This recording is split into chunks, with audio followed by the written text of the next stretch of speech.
nuestro estado, sobre todo las cabeceras de nuestros distritos locales electorales, a partir de este día 22 de noviembre y hasta el 4 de diciembre, donde concluiré estos días que la ley me otorga como derecho y obligación para salir a entregar mi informe. Decidí hacerlo como siempre lo he hecho, caminando con la gente y con el pueblo, no solamente como una costumbre que tengo desde hace más de 20 años en la construcción de este maravilloso proyecto que hoy se llama Cuarta Transformación o Revolución de las Conciencias, sino que también como una convicción plena que he tenido siempre, que solamente con el pueblo organizado, informado y participando podemos lograr grandes cambios. Por eso el informe, la mejor manera de poderlo realizar será siempre tocando puertas, hablando con la gente, escuchar sus sentimientos, escuchar también sus dolores, porque solamente así podemos realmente tener una oportunidad que desde abajo y entre todos podamos abrir un camino distinto. Así de que los invito a todos y a todos ustedes, a todos a que terminando esta reunión me acompañen a iniciar este informe que será aquí en Calculalpa a partir de las 11 de la mañana. Después nos vamos a ir al municipio de Ixtaquistla y posteriormente vamos a concluir en Santana Chautempan. El día de mañana estaré en Tlaxco, en Tetla, y concluiré mi día en Huamantla. Solamente estaré descansando 2 días, que es el martes y miércoles, porque tengo que estar en el Senado de la República. Esos días no caminaré, sino estaré yo caminando 15 días.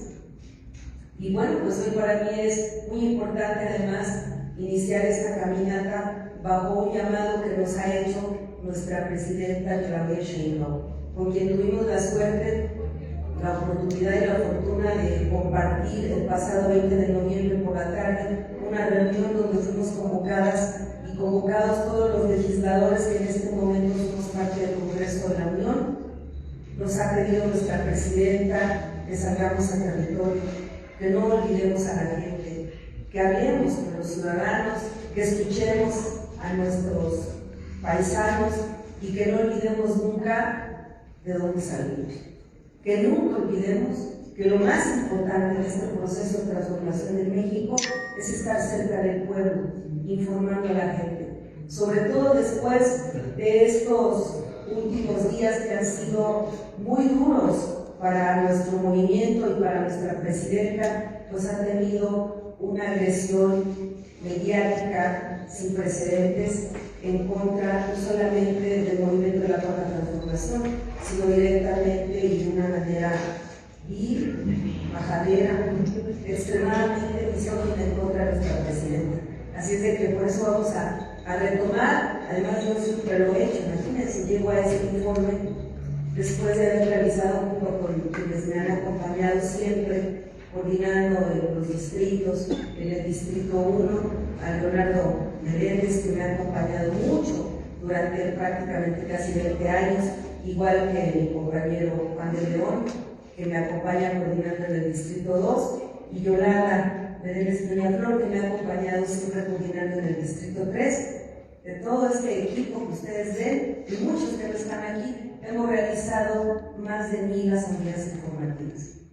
Es decir, estar en la calle, tomar la plaza pública, es algo que traigo en mi ADN, es lo que me gusta, es lo que me hace sentir viva. Por eso salí hoy a entregar el informe de 12 meses de trabajo legislativo.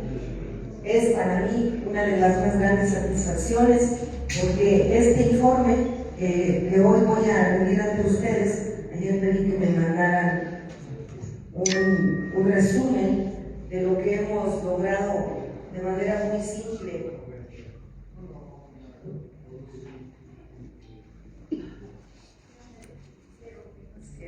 Hice una numeraria.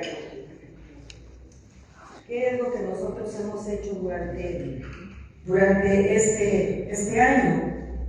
Imagínense, fueron 23 reformas a la Constitución, 16 nuevas leyes y 45 leyes reglamentarias que van acompañando estas reformas constitucionales, así como 46 diversos decretos.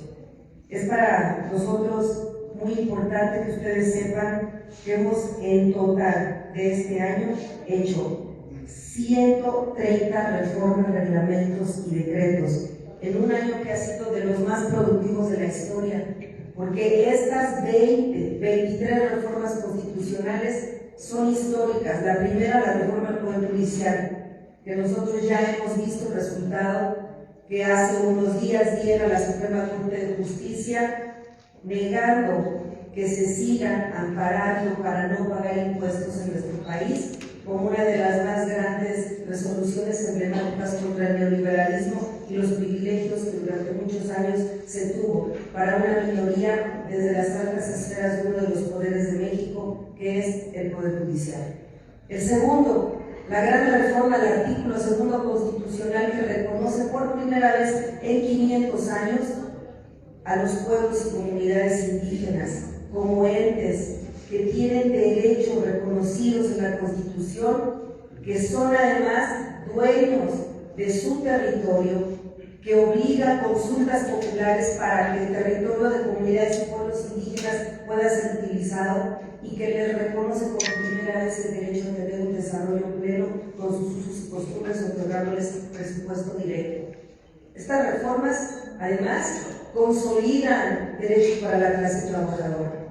Todas y todos, hoy sabemos que la Constitución establece que el salario mínimo estará siempre por encima de la inflación. Nunca más los salarios de hambre que llegamos a tener en el periodo neoliberal, los más bajos del mundo.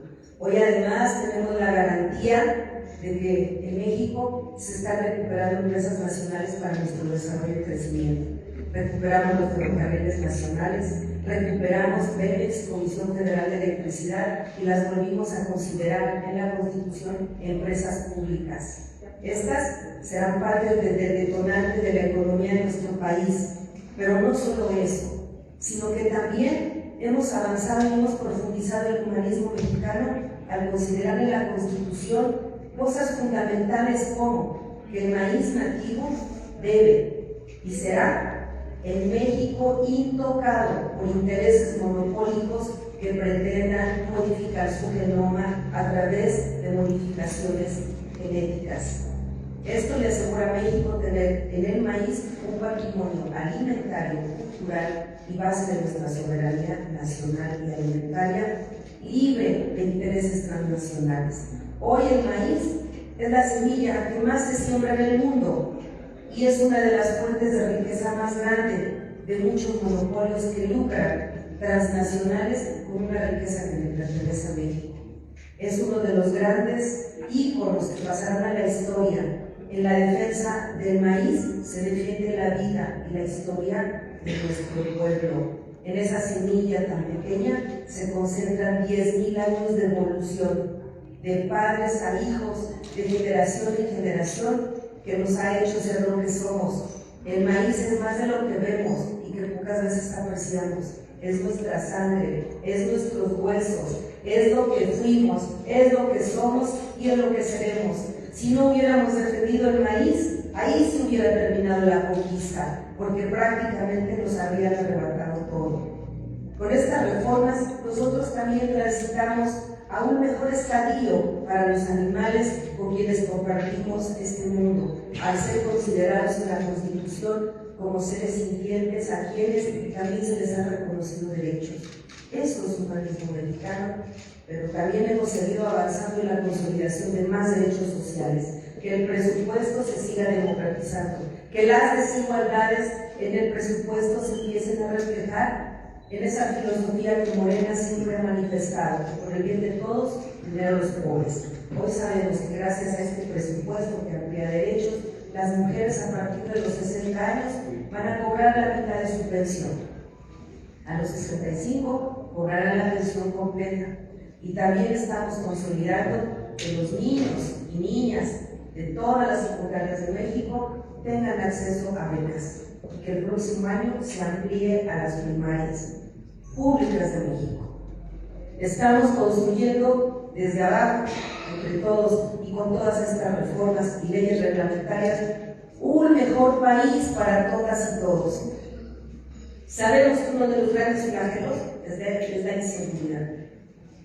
Nosotros hemos aprobado reformas al artículo 21 constitucional y recientemente sus leyes reglamentarias para facultar a la Secretaría de Protección Ciudadana que la investigación, la inteligencia y la auditoría de recursos federales en materia de seguridad sean hoy una garantía reglamentada para organizar desde municipios y estados uno de los temas y retos más grandes que tenemos como país, como gobierno y como humanidad, lograr la pacificación de México.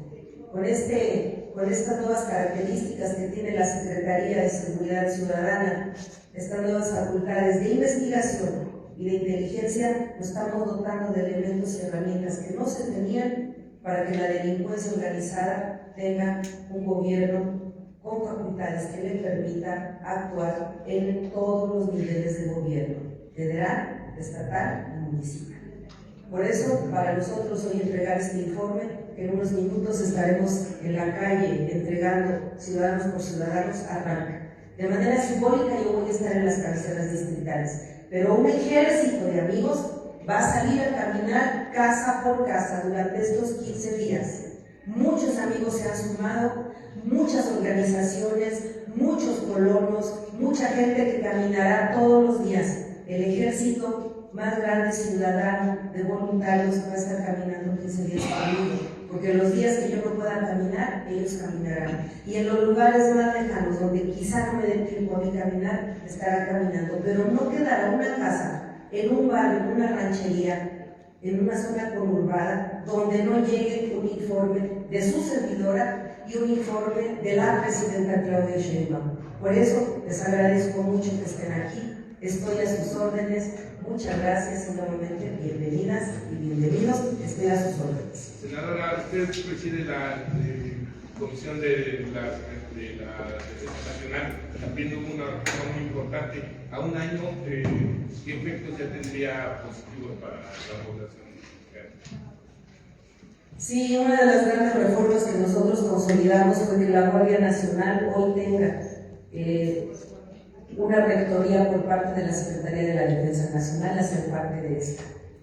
La consolidación de la Guardia Nacional es uno de los retos más grandes que tenemos después de la experiencia que se vivió con la descomposición de la Policía Federal Preventiva, que muy pronto se convirtió en parte de estructuras de la delincuencia organizada. Hoy el reto es que la Guardia Nacional no se corrompa, que la Guardia Nacional no se convierta en parte de, que la Guardia Nacional tenga disciplina militar y que la Guardia Nacional responda a los intereses de México. Esa policía profesional, humana y disciplinada, bajo reglas civiles y militares, hoy es uno de los retos que estamos enfrentando y que estamos avanzando y lo estamos consolidando. No quiere decir que sea perfecto o que no haya señalamientos, pero lo más importante es que no habrá impunidad y no habrá castigo, que quienes ingresan a la Guardia Nacional saben que tienen un gran compromiso social y nacional y que si no lo cumplen no habrá impunidad. Lo estamos consolidando, quienes han desviado el camino hoy están siendo investigados y seguramente sancionados. Eso no lo teníamos antes. La consolidación inicia una vez que hemos dado esta gran reforma, pero la veremos con el transcurso de los años. Senadora, buenos días. Pablo Morales, La Noticia de Tlaxcala. ¿Cuál sería su apreciación en el sentido de la reducción del presupuesto al sector salud en un porcentaje muy importante y que bueno, hoy podemos ver que hay muchas carencias en los hospitales, pero sobre todo el tema de los niños, ¿no? El cáncer, vacunación, etcétera? ¿No vendrá a afectar todos estos programas? Bueno, la presidenta lo dijo en la mañanera y lo dijo claramente. Miente quien dice que hubo una reducción en el sector salud. Hubo una redistribución de recursos con este proyecto nacional que se tiene con el IMSS Bienestar, que de alguna manera está consolidando, todavía no lo hemos logrado, pero está consolidando un nuevo esquema de salud pública donde la federación es quien concentra los recursos para distribuirse a los estados. No se disminuyó el presupuesto, al contrario, Hoy vamos a tener, con este servicio que el IMSS Bienestar está dotando a través de las farmacias, que se concentran en la consolidación de los contratos de compra de medicamentos, medicinas para todas y todos. Todavía falta mucho, porque mientras el nuevo esquema de funciones, todavía no hay una coordinación plena como quisiéramos en los estados, pero lo vamos a conseguir y no disminuir el presupuesto. Senadora. Política de análisis de Mauricio González Domínguez. Preguntarle siempre en el discurso político es nosotros, ellos. Nosotros tenemos la razón, ellos están equivocados, nosotros tenemos la verdad, ellos no la tienen. Pero en la realidad, en lo que vive la gente del pueblo, es que hay una gran corrupción dentro de las policías municipales, que hay una gran corrupción dentro de las gentes que están encargadas de impartir justicia. Usted tiene un gran compromiso con la aplicación o la creación de leyes, con la defensa del maíz y todo este asunto. Pero en la democracia y la plutocracia le preguntamos nuevamente, aquí en Tlaxcala hay un enfrentamiento total entre los de siempre, que hoy están de guinda, contra los que vienen de pie tierra y que caminan con usted todos los días. Ana Lilia Rivera no la tiene fácil, sabemos que la tiene muy difícil, en seguridad, en salud, en educación, y no es producto de los gobiernos anteriores, es producto del embalaje de los gobiernos que hoy tenemos que se han disfrazado de todo. Ana Lilia Rivera es la senadora por Tlaxcala que tiene como lema sembrar, cosechar y defender. ¿Cuál es su posicionamiento, senadora? El proyecto de transformación que vive México, porque todavía no se consolida. Un proyecto se logra hasta que dices, ya logramos que México se haya acabado la desigualdad, la impunidad, la corrupción, los grandes retos que tenemos como pueblo.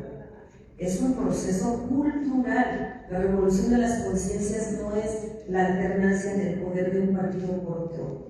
Es la transformación cultural del pueblo, cómo se asume como ciudadano, ejerciendo su voto libre, evitar, acabar con los fraudes electorales que durante tantos años simuló la democracia, es un asunto solo del pueblo. Porque todo el poder se ejerce a través de la voluntad popular, no hay de otra.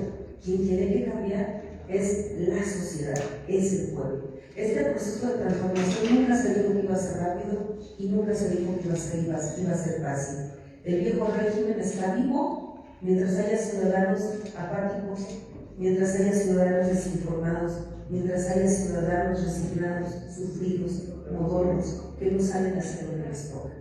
El viejo régimen está vivo mientras haya políticos que ejercen el poder alejados del pueblo y sujetados a intereses de minorías y de privilegios.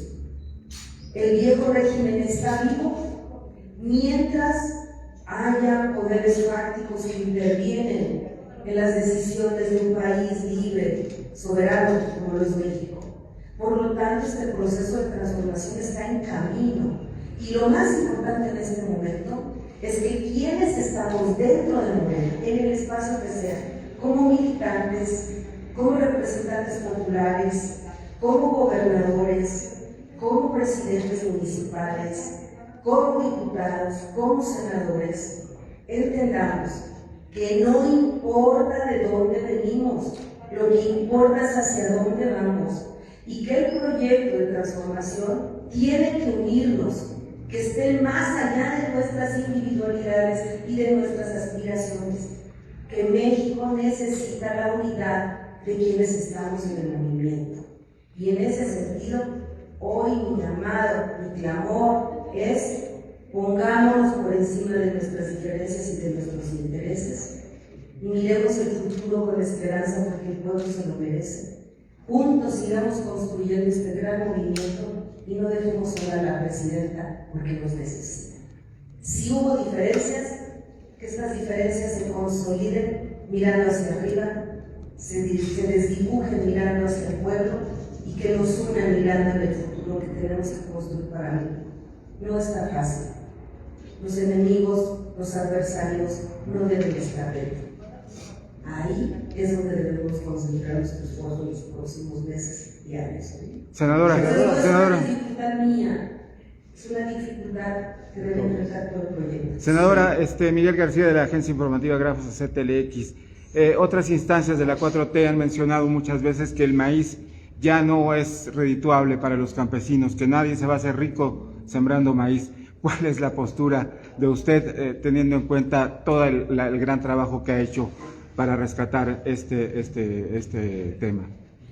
El neoliberalismo convirtió derechos humanos en negocios. Los alimentos es un negocio, el agua es una mercancía, y eso ha llevado a nuestro mundo, que no solamente es a México, a que la riqueza se concentre en muy pocas manos y que 3 de las acciones que debe controlar el Estado hayan terminado controladas por monopolios que solamente se han enriquecido. La comida, por ejemplo, es una base de la libertad y de la soberanía de cualquier nación. Quien controla la comida controla a la gente. Quien controla la energía controla el gobierno, y quien controla el dinero controla el mundo. Quien controla los ejes de estos 3 grandes sectores controla al mundo. México, desde que firmó un tratado de libre comercio con Estados Unidos, cedió su soberanía alimentaria. Dejamos de producir alimentos y empezamos a importar grandes cantidades de comida de mala calidad, consecuencia de ello todas las pandemias de mala alimentación que tenemos. Pero sobre todo abandonó el campo, porque al dejar de producir alimentos se dejó de invertir en semillas, en fertilizantes, en tecnología, en seguros, pero sobre todo se entregó el mercado. México no ha dejado de consumir maíz. Nuestra proteína básica sigue siendo el maíz. Nuestros huesos, lo vuelvo a repetir, nuestra sangre, nuestros pensamientos son maíz. Sin embargo, importamos maíz de mala calidad. Casi 7 de cada 10 kilos que come México se los compra Estados Unidos.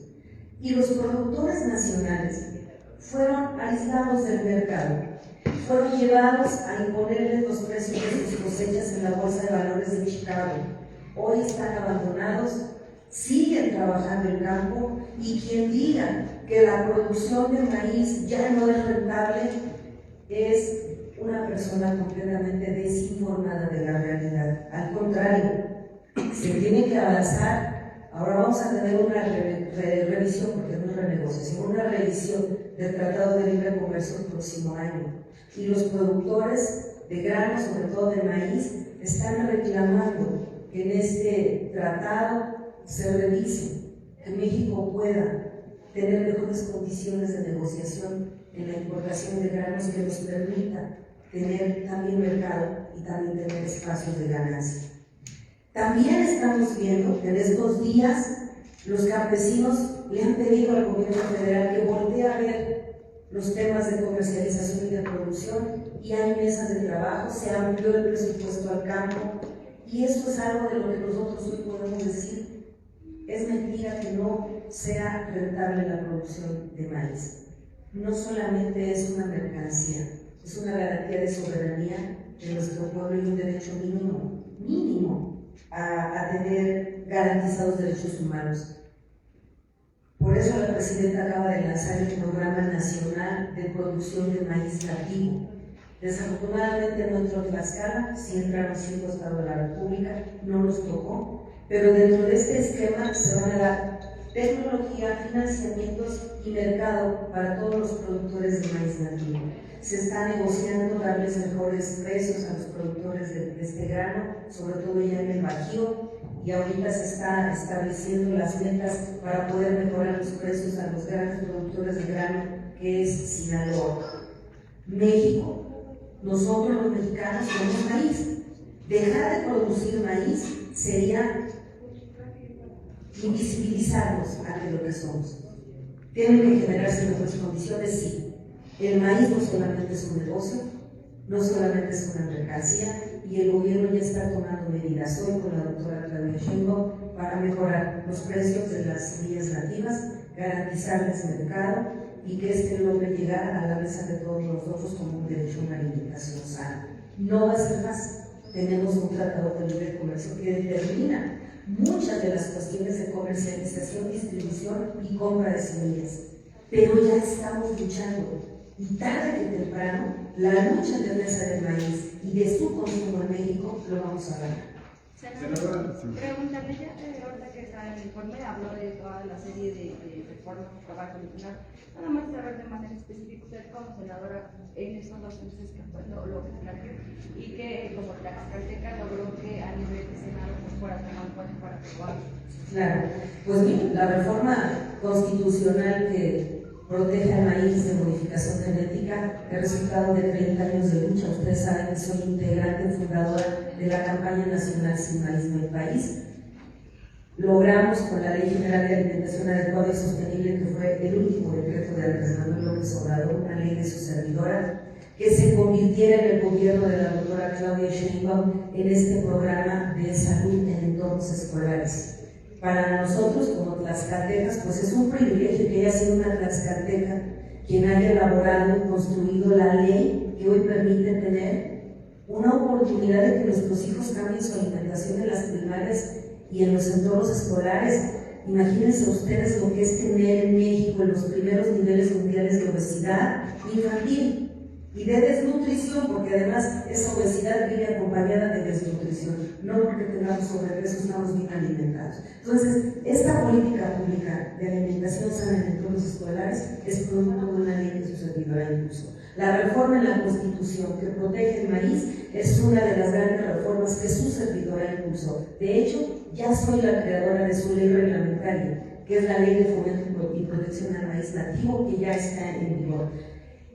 Presenté de manera personal 32 iniciativas de reformas, pero además quiero decirles el tamaño de las iniciativas que he presentado, sobre todo ahora que viene esta revisión del Tratado de Libre Comercio y los intereses que Estados Unidos tiene sobre México.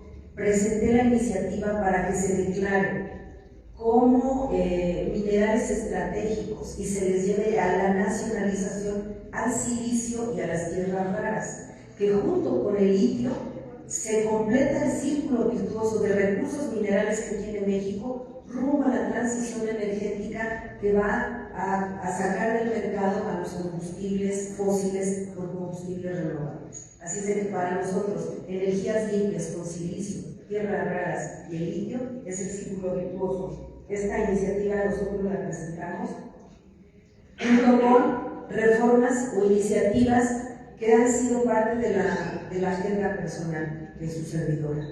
Durante muchos años, mucha gente me identifica con los temas del campo, claro, pero no como ese campo primitivo y antiguo, no, al contrario.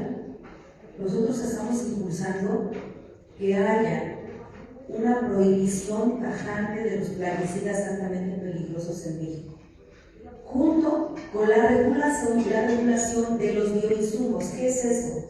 México y el mundo han vivido una revolución verde desde finales de la década de los 60.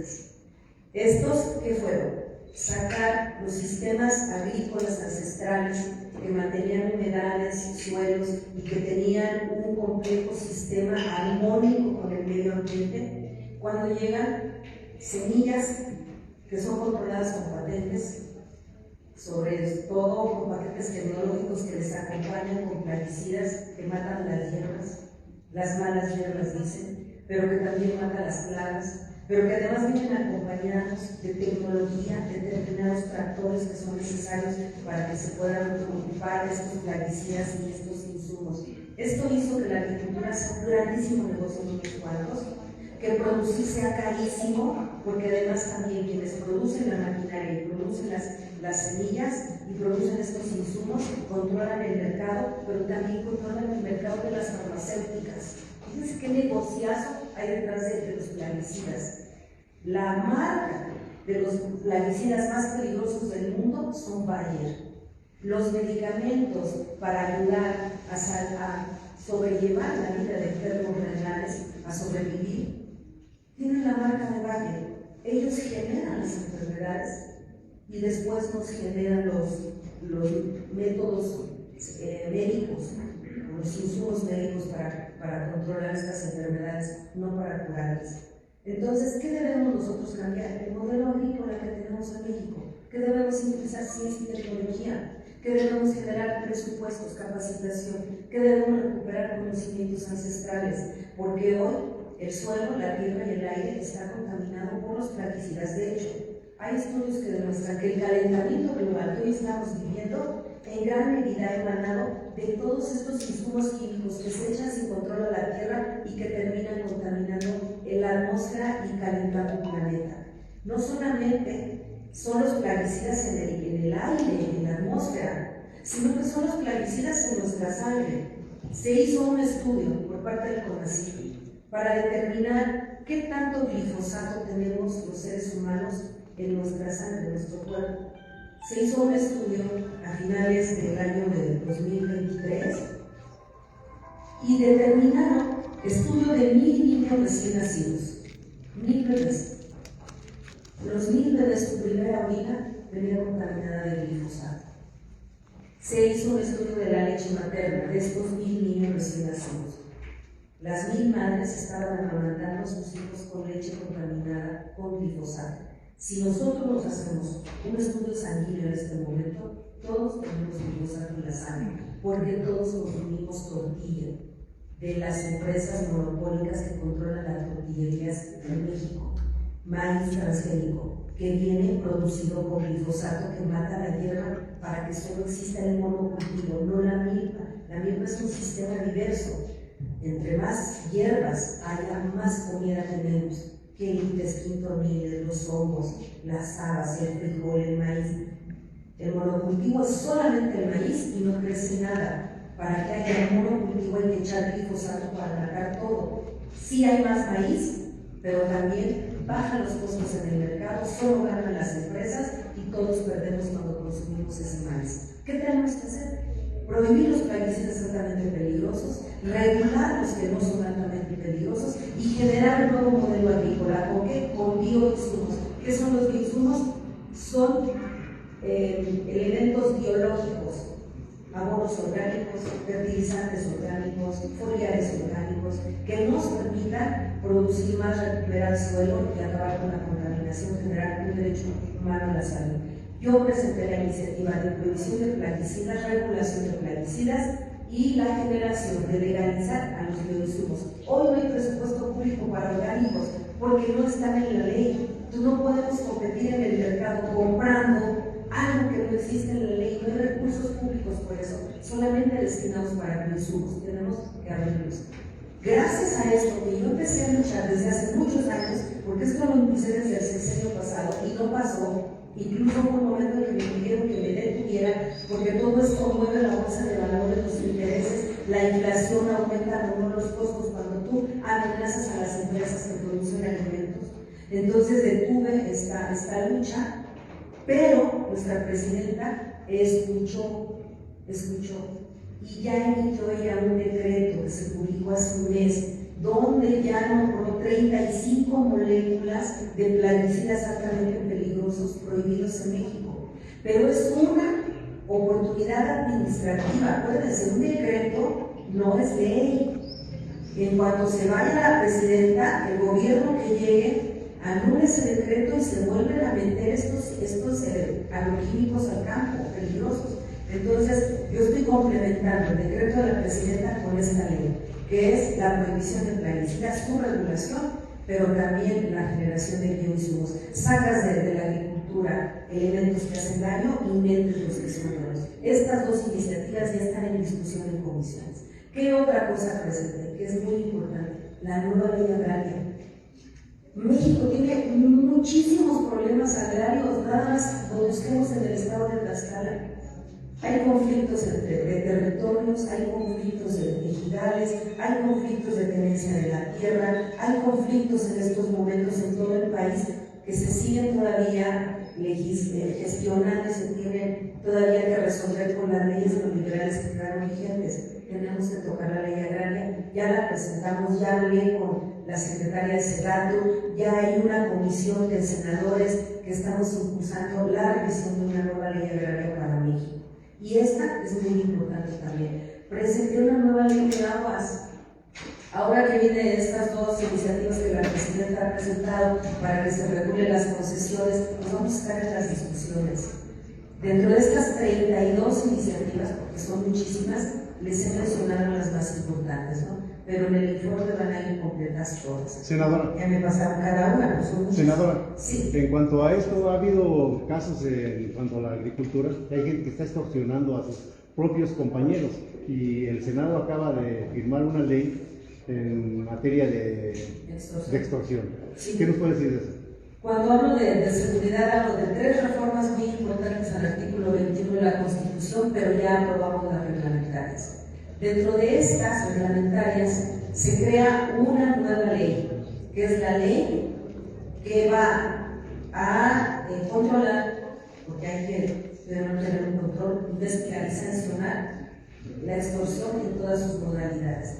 Pues resulta que hoy es el delito que más ha aumentado en México, pero también es un delito que no tenía una uniformidad en todos los códigos penales del país. En algunos incluso ni siquiera existía como una figura delictiva, no tenía las mismas sanciones y no tenía concentrado, redactado todas las diversas formas en cómo se ha manifestado ya la extorsión. Ahora con esta ley hemos logrado concentrar todas las formas de extorsión que existen. La extorsión que puede ser digital, telefónica, virtual, de piso, de seguridad y esta que usted acaba de mencionar. Hemos llegado al extremo en que la extorsión en el campo con los productores haya llegado a niveles insospechados y claro ejemplo de ello pues lo ha dicho acá con el caso de los productores de la aguacate y del limón. Nosotros hemos hoy considerado una ley que tipifica todas estas, pero que además les da agravantes. Hoy es un delito con prisión preventiva oficiosa. Hoy es un delito que nos permite detectar, investigar y sancionar actividades tan finas como la suplantación de la personalidad en el vacío de tus tarjetas, que antes era muy difícil porque los delitos virtuales o digitales son muy difíciles de poder comprobar y hemos ampliado las sanciones que además permiten que quien es acusado de un delito de extorsión en cualquiera de sus variables no alcance fianza.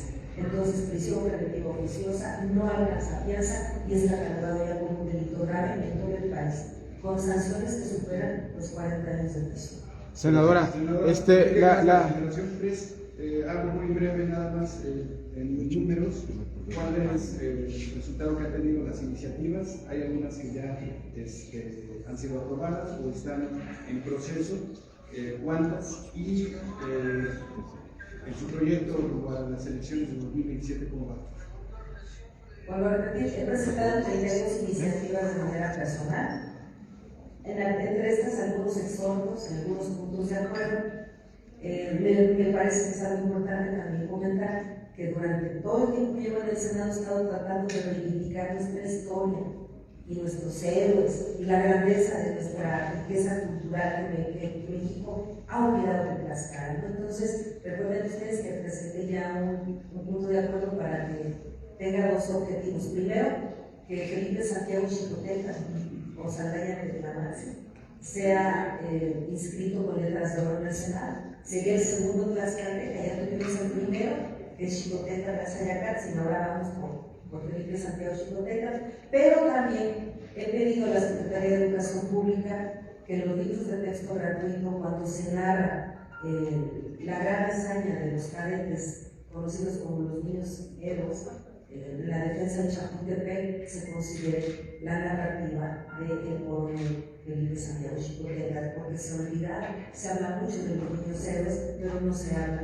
de quién fue su guía, su maestro y quién no la llevó al martirio. Él incluso les pidió que se fueran. Fueron los niños los que quisieron quedarse a esta defensa, pero fue uno de los grandes héroes en la defensa de la soberanía de la nación. Entonces, estos dos, quiero decirles que ya está aprobado en comisiones, ya nada más vamos a esperar ver las fechas en las que ya se pueda plasmar en letras doradas. Y todavía en educación, en la Comisión de Educación se está dictaminando, no se ha terminado de dictaminar, que ya en los libros de texto gratuito aparezca la narrativa de la vida, obra y muerte de Felipe Santiago Xicoteca. Entonces, esto es algo de lo que siempre hemos hecho. Yo impulsé mucho la reivindicación de Marina Malinzi, Hoy la presidenta lo ha hecho y seguramente ya vamos a tener en breve en Tlaxcala la presentación de uno de los libros que se han estado acompañando de la reivindicación histórica de este personaje, que tiene mucha cercanía histórica con Tlaxcala, aunque no fue tlaxcalteco. Entonces, pues es importante también que ustedes lo sepan, que dentro de las iniciativas que he presentado siempre va presente la reivindicación histórica de nuestro Estado. De las 32 iniciativas que he presentado, avanzó ya la de plaguicidas en la Comisión de Agricultura. Estamos esperando que también avance la de la nacionalización del silicio y las tierras raras, y ya está en discusión con el Ejecutivo, por lo menos para empezar, esta reforma, esta nueva ley agraria que hemos impulsado, entre otras. Yo soy una mujer muy trabajadora, eso sí les aseguro. Hay una agenda muy dinámica del Senado, pero yo siempre tengo una agenda que también llevo, y pues un exhorto y un punto de acuerdo que presenté el 28 de octubre para que se amplíe el presupuesto al campo y para que haya un presupuesto especial en el caso de Tlaxcala, para que el Netepante se convierta en un programa con presupuesto público para recuperación de suelos en el Estado, que es el Estado con los suelos más desertificados de México. Entonces, ahora, eso es lo que contesto. Ahorita soy senadora de la República, ese es mi trabajo, esa es mi responsabilidad, el futuro está en las manos de la gente. Senadora, ¿cuál es el mensaje que usted le daría a los campesinos de Tlaxcala y el país para que puedan seguir produciendo ante los altos costos de producción que se tienen y el panorama que ya hemos? Creo yo que todas las crisis tienen una oportunidad. No podemos nosotros cerrar nuestros ojos, nuestros oídos y nuestro corazón al clamor de los campesinos y de las campesinas. El gobierno los ha volteado a ver porque se han organizado y porque han levantado la voz. Hoy, como gobierno, en el caso de su servidora, no está en mis manos la disposición de recursos ni la creación de programas. Esa es una facultad del gobierno ejecutivo federal y estatal. Lo que está en mi mano es exhortar a que se aumente el presupuesto, y lo hicimos. Allá en la Cámara de Senadores recibimos una comisión a todos los que en su momento se declararon, esa comisión que entró a negociar o a hablar con nosotros, y estuvimos en permanente comunicación con diputados, y sí se logró el aumento a nivel federal del presupuesto. El que se aumente presupuestos no quiere decir que ya haya condiciones óptimas para poder vivir del campo, porque el campo tiene un abandono estructural desde hace muchísimos años. Ahora recuperarlo no va a ser fácil, pero ya estamos en el camino. Esta crisis está llevando una oportunidad. Pero también en el caso de las condiciones de competencia, vuelvo a repetir, debe haber un nuevo modelo de agricultura. Si nosotros seguimos bajo el esquema de agricultura, donde tienen el control los monopolios de los insumos, de las semillas y del mercado, difícilmente vamos a poder concretar el sueño, el anhelo de que la gente vuelva a vivir de su trabajo en el campo. Tenemos que cambiar el juego, tenemos que recuperar nuestros mercados locales, porque tenemos un tratado de comercio que es impositivo y es inquisitivo. Así como el del Tratado de Libre Comercio, el campo salió afectado, hay otras áreas que salieron beneficiadas, como es la industria automotriz o ahora electrónica. Entonces, tenemos que mediar, no es acabar con el Tratado de Libre Comercio, pero sí es buscar espacios de poder construir un mejor espacio para los productores, y son los mercados locales.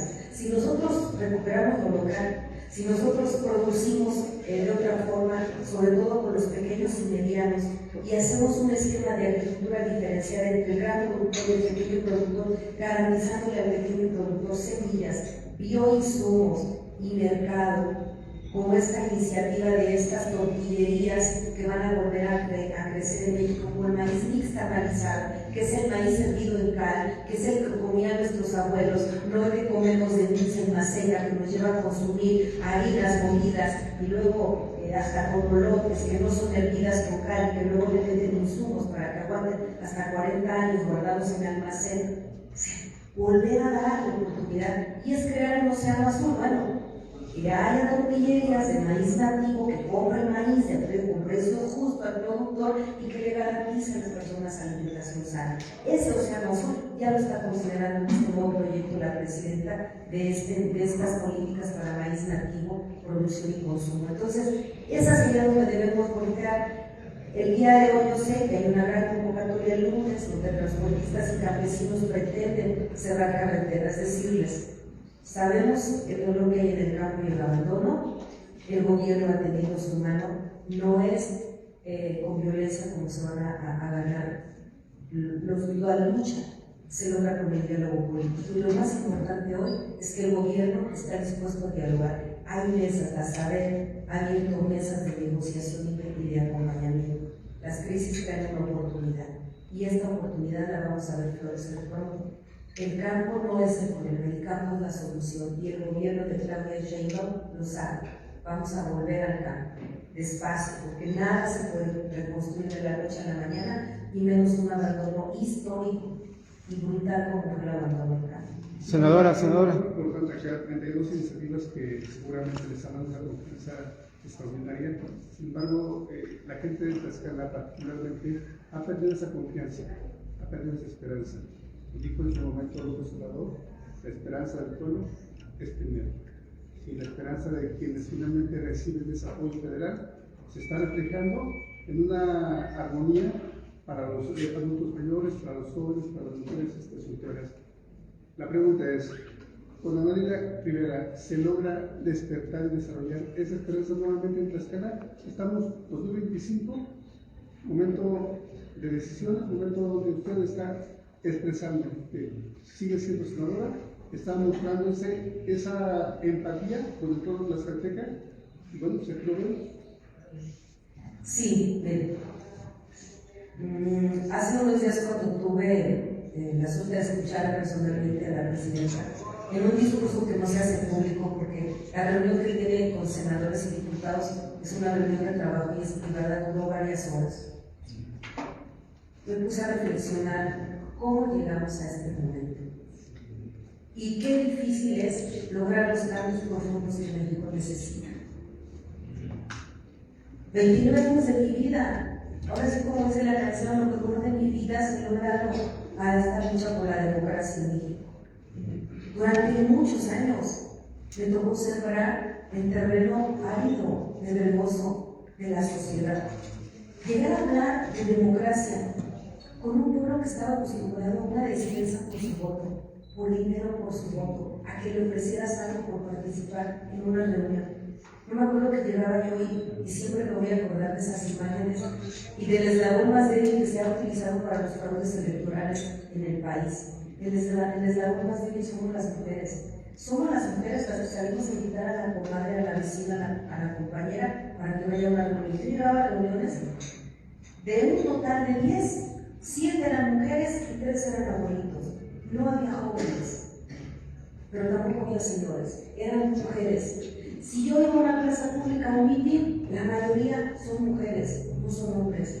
Y quienes organizan la entrega de original, el calentador, la despensa, son las mujeres. La gran democratización de México está en nosotras, las mujeres, porque movemos a la familia, porque movemos el entorno de la comunidad, porque influimos muchísimo. Por eso el viejo régimen se asentó sobre el control con dádivas en las mujeres, porque somos las que muchas veces llevamos la comida a la casa. Una despensa, a lo mejor a un caballero le parezca insignificante, para una mujer una despensa le garantiza comida 2 o 3 días, una semana para sus hijos. Entonces, yo llegaba y veía a las señoras que les hablaba de democracia, yo las veía que volteaban a ver afuera, no les importaba, estaban esperando que acabara la reunión para ver qué les iba a salir.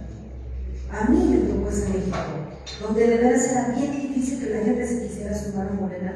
Les íbamos a tocar la puerta, les hablábamos, tenemos que ayudar a cambiar el país, pero siempre terminaba la gente en su mayoría diciendo, ¿qué le vas a dar?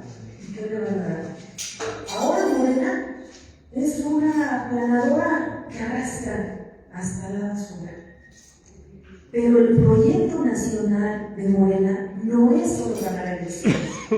El proyecto nacional de Morena es cambiar la forma en que se nos gobierna. Y cambiar la forma de gobernar implica un gran reto en este momento, porque Morena ya es el partido más grande de México. Ya no hay pretextos, ya no puedes echarle la culpa ni al pasado ni a los que hoy vienen del gobierno. Ya es tu problema, porque tú te comprometiste, tú le diste una esperanza a México. Mientras el proceso de transformación cultural, de no vender el voto y de ser responsable de tu voto libre, tiene que competir hoy con el ejercicio del poder. Entonces muchas veces es ahí donde se pierde la esperanza, porque cuando la gente ve incongruencia en los gobiernos de Morena, entonces la gente piensa que la revolución de las conciencias y la cuarta transformación no es real. Ahí es donde hay un gran reto en este momento. Por eso, ante lo viejo que no termina de morir y lo nuevo que no termina de nacer, la información, el salir a asambleas, el tocar puertas casa por casa, el decirle a la gente, esto ya lo logramos. Sacar a 13.5 millones de la pobreza, ya lo logramos, pero todavía tenemos que seguir luchando contra la corrupción. Todavía tenemos que seguir luchando contra la impunidad. Todavía tenemos que sacar de la pobreza a más de 30 millones que nos están esperando. Todavía tenemos que seguir luchando contra el nepotismo. Todavía tenemos que seguir luchando por tener un sistema de salud verdadero para todos. Es que esto no se iba a lograr en una generación, no se iba a lograr en un gobierno. Por eso el gobierno de nuestra presidenta es el segundo piso, porque la casa todavía no la terminamos de construir o de reconstruir. Entonces, cuando me dicen, ¿hay esperanza? Yo creo en lo que hago. Llevo 29 años en esta lucha, creo en lo que hago. Y no me voy a detener a mirar atrás o echarle culpa a nadie. Yo tengo que seguir abriendo brecha y tengo que seguir diciéndole al pueblo, juntos podemos todo. No hemos logrado lo que queríamos porque queremos tener una estabilidad de bienestar para todos. Pero vamos caminando por un rumbo donde todavía tenemos que ir convirtiendo al viejo régimen.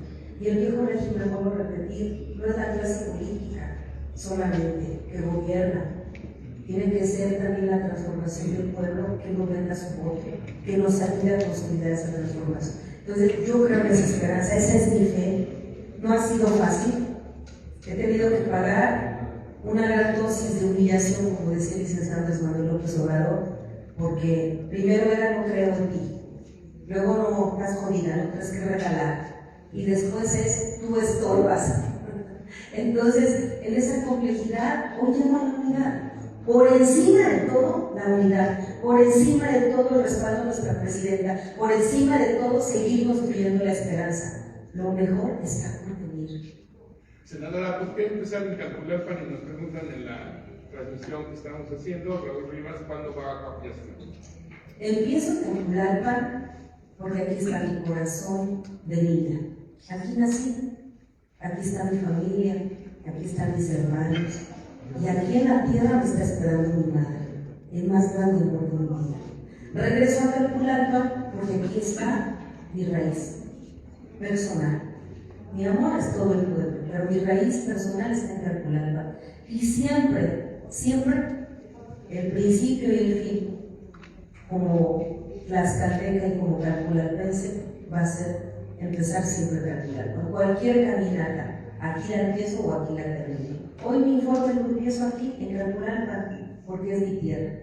Pero claro que voy a ir a Copias, voy a ir a todas las comunidades. A lo mejor ahorita voy a caminar las 15 cabeceras distritales, posteriormente ya en un informe, pero todavía en asambleas informativas, porque la presidenta nos ha pedido, salgan a la calle, regresen al pueblo, informen, que la gente no pierda la esperanza, que no pierda la motivación. Vaya, voy a ir a Copias, voy a ir a todos los municipios.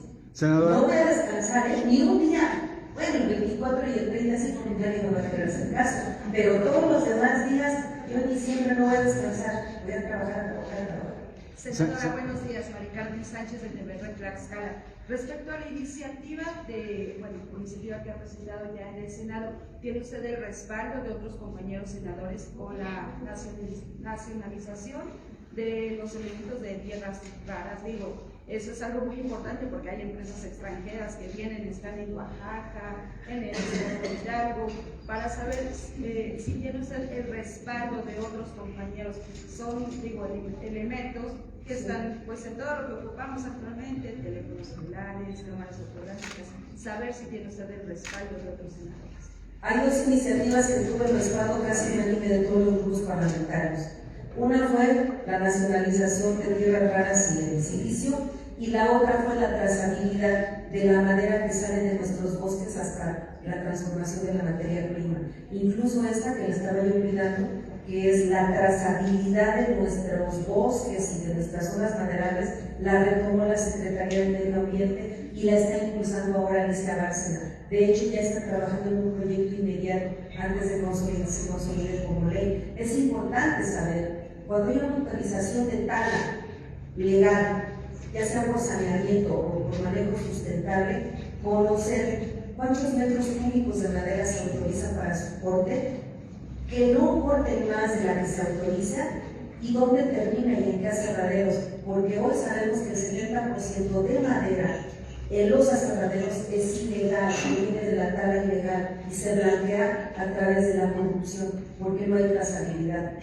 Esas dos iniciativas que presenté tuvieron prácticamente unanimidad por todos los grupos parlamentarios. El próximo año, cuando viene la revisión del Tratado de Libre Comercio, voy a tener foros nacionales e internacionales en el Senado y le vamos a dar con todo a la nacionalización de estos recursos minerales estratégicos para México, que no vamos a permitir que Estados Unidos quiera venir a chantajear y amenazar, no invadirnos militarmente a cambio de que les damos recursos estratégicos que México no va a permitir que, como otros minerales, terminen en la bolsa de extranjeros en contra de nuestra riqueza y nuestra economía. Gracias. No, la última y nos vamos. Me gustaría que nos platicara este lanzamiento de su imagen, una imagen que yo creo está basada en nuestras raíces ancestrales. Platíquenos. Sí, claro. Bien, hoy traigo una blusa hecha en manta y bordada en contra. El sombrero también es que compro todos los días. El otro día traía yo un bonito también, de Manos de Conte, San Pablo del Monte. Porque esto es lo que somos, ¿sí? No es hermoso lo que nuestras manos hacen y tejen. ¿Y por qué la frase es sembrar? Porque en la vida, yo siempre lo decía, todo lo que siembras, cosechas. Si tú siembras, es un dicho, si tú siembras aguaceros vas a cosechar tempestades. Todo lo que sembramos termina regresando. He sembrado 29 años de mi vida, con esfuerzo, con sacrificio y enfrentando adversidades, un cambio de régimen. En Tlaxcala aspiramos a que cambie el régimen. He sembrado. ¿Qué se tiene que cosechar? La esperanza, el empoderamiento de un pueblo que se pone de pie y que lucha y que cree y que tiene la confianza y la seguridad de que lo que viene va a ser mucho mejor. Entonces, hay que defender lo que soy. Y eso es lo que a mí me concreta, lo que yo soy. Soy una sembradora. Siempre cosecho lo que siembro y siempre defiendo lo que creo. Esas son sus tres virtudes. Así es de que por eso son las que reflejan esto que somos. Y además le vamos a dar promoción porque estos bordados se tienen que convertir en algo que en el mercado la gente valore y le dé precio a cada uno de nuestras artesanas y artesanos, ¿no? Y sirve que ahora que usted me pregunta esto, me da paso para contestar una última cosa que yo quiero decirles. Si tengo 29 años luchando en el movimiento de la Cuarta Transformación, fui dirigente nacional del primer comité que fundó este partido a nivel nacional. Yo fui compañera de Andrés Manuel López Obrador cuando él era presidente del Consejo Nacional de Morena. Me tocó ser la primer capacitadora mujer de diputadas y senadoras que hoy son del norte de la República. Yo fui maestra de mujeres en Sinaloa, Sonora, Baja California Sur, Baja California Norte, Colima. Muchas de esas mujeres que fui a capacitar hoy son diputadas, hoy son senadoras. Estuve en la resistencia desde el 2005, 2006, 2012. Toda mi vida he luchado por este proyecto de transformación. Nadie, ni por corta, capacidad que tenga de razón, puede pensar que yo voy a estar fuera de mi gran partido y del gran movimiento.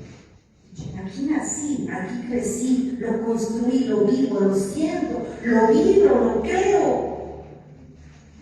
Pero aquí no voy a quedar hasta que me muera, porque creo en la lucha y porque creo en la transformación de México, ¿verdad? Pues que tengan buen provecho, muchas gracias y bienvenidos. Vamos a disfrutar y pan y la sal. Le vamos a dar la crisis.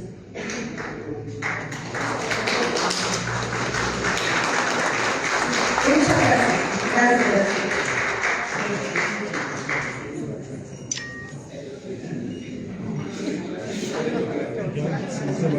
Gracias.